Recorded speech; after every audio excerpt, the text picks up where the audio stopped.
హైదరాబాద్ విజయవాడ జాతీయ రహదారిపై ప్రమాదాల నివారణకు హైవే పెట్రోలింగ్ పెంచడంతో పాటు ప్రమాదాలు సంభవించకుండా అన్ని జాగ్రత్తలు తీసుకోవాలని జిల్లా స్థాయి జాతీయ రహదారి టాస్క్ ఫోర్స్ కమిటీ నిర్ణయించింది. ఈ మేరకు గురువారం స్థానిక సంస్థల ఇన్ఛార్జ్ అదనపు కలెక్టర్ ప్రేమ్ కరుణ్ రెడ్డి అధ్యక్షతన జిల్లా కలెక్టర్ కార్యాలయ సమావేశ మందిరంలో నిర్వహించిన జాతీయ రహదారి జిల్లా టాస్క్ ఫోర్స్ సమావేశంలో బుధవారం తెల్లవారుజామున సూర్యాపేట జిల్లాలో జరిగిన రోడ్డు ప్రమాదం మొదలుకొని జాతీయ రహదారిపై సంభవిస్తున్న రహదారి ప్రమాదాలపై సమీక్షించడం జరిగింది.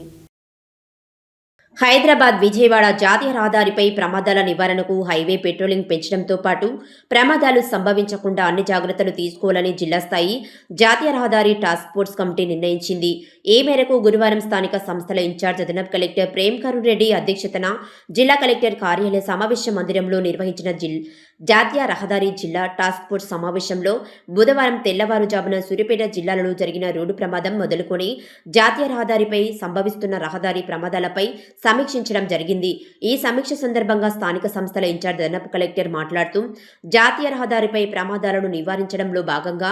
రహదారిపై ప్రమాదాలు జరగకుండా ఏర్పాటు చేస్తే సూచిక బోర్డులతో పాటు దాబాలు, హోటళ్లు, పార్కింగ్ స్థలాలు, ప్రమాదాలు సంభవించినప్పుడు తీసుకోవాల్సిన చర్యలు తదితర అంశాలపై మరోసారి పూర్తి స్థాయిలో డ్రైవర్లు, ప్రజలకు, వాహనదారులకు అవగాహన కల్పించాల్సిన అవసరం ఉందన్నారు. రోడ్డుకి ఇరుపక్కల రోడ్డును ఆక్రమించి ఏర్పాటు చేసే దాబాలు, హోటళ్లు, వాహనాలకు గాలిని కొట్టే షాపులు, టీ కొట్లు, పాన్ డబ్బాల వంటివి రోడ్డుపై కాకుండా దూరంగా ఏర్పాటు చేసుకునేలా చూడాలని, ఇందుకు అవసరమైతే రోడ్డును ఆక్రమించి షాపులు ఏర్పాటు చేసుకున్న వారికి నోటీసులు ఇవ్వాలని, నోటీసులకు స్పందించకుంటే క్రేన్ల ఏర్పాటు చేసి తొలగించేలా చూడాలన్నారు. జాతీయ రహదారిపై ప్రమాదాలు సంభవించినప్పుడు తక్షణ చర్యలు తీసుకునేందుకు ప్రతి 30-40 కిలోమీటర్లకు ఒకటి చొప్పున అంబులెన్స్ క్రేన్లు ఏర్పాటు చేస్తే బాగుంటుందని, ప్రమాదాలు సంభవించినప్పుడు అంబులెన్స్, ఆసుపత్రి సిబ్బంది, పోలీస్, హైవే పెట్రోల్ సిబ్బందితో పాటు సంబంధిత శాఖలందరూ స్పందించాల్సిన అవసరం ఉందని, అలాగే డ్రైవర్లు నిరంతరం డ్రైవింగ్ చేయడం వలన ఉదయం సమయంలో ప్రమాదాలు సంభవిస్తున్నాయని, అలా కాకుండా ప్రతి 2 గంటలకు ఒకసారి ఆగి తిరిగి డ్రైవింగ్ చేసేలా అవగాహన కల్పించాలని, అంతేకాక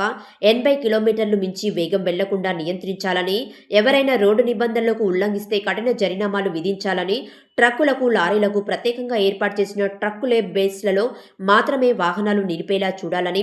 నో పార్కింగ్ స్థలాలలో ఎట్టి పరిస్థితుల్లో వాహనాలు నిలపవద్దని, ఏదైనా ప్రమాదం జరిగినా రహదారిపైనే వాహనాలు నిలిచిపోతే అక్కడ తప్పనిసరిగా సూచిక బోర్డు ఏర్పాటు చేయాలని, సర్వీస్ రోడ్ల నుంచి ప్రధాన రహదారికి కలిసే చోట, అలాగే ప్రమాదాలు జరిగేందుకు ఆస్కారం ఉన్న చోట పార్కింగ్ స్థలాల వద్ద